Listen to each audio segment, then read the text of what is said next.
नाज़रीन, हैदराबाद में फटाकनि जी फैक्ट्री में धमाके जो वधीक हिकु ज़ख़्मी फौत थी वियो आहे, जंहिं बाद फौतुनि जो अंग वधी 7 थी वियो आहे। वधीक तफ़सील मालूम कंदा मेहरान टीवी जे रिपोर्टर सलीम मलाह खां। जी सलीम, वधीक कहिड़ा तफ़सील आहिनि?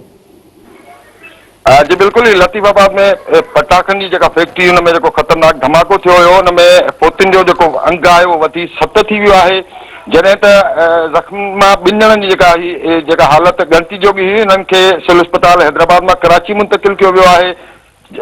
ऐं जेको आहे अस्पताल ज़रियनि मूजिबि हिकु औरत समेत 2 ज़ख़्मियुनि खे काल्ह तिबी इमदाद फराहम करण बाद उन्हनि खे घर रवानो कयो वियो आहे, जॾहिं त 5 ज़ख़्मी बंस वार्ड में दाख़िल हुआ।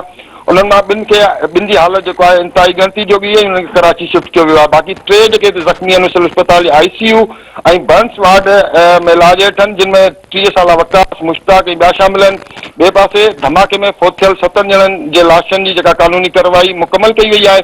सिविल अस्पताल जे मुर्दा खाने में रखियल लाशनि मां 4 ॼणनि जी जेका सुञाणप थी आहे, उन खां बाद उहे लाश वारसनि हवाले कया आहिनि, जॾहिं त जेके 3 लाश आहिनि अञा ताईं उन्हनि जी सुञाणप न थी आहे ऐं उहे मुर्दा खाने में मौजूदु आहिनि। अस्पताल अमले जो चवणु आहे त बंस वार्ड में दाख़िल ज़ख़्मियुनि मां 45 साला शिराज ऐं 40 साला नईम जी हालत नाज़ुक हुअण करे खेनि कराची मुंतक़िल कयो वियो आहे।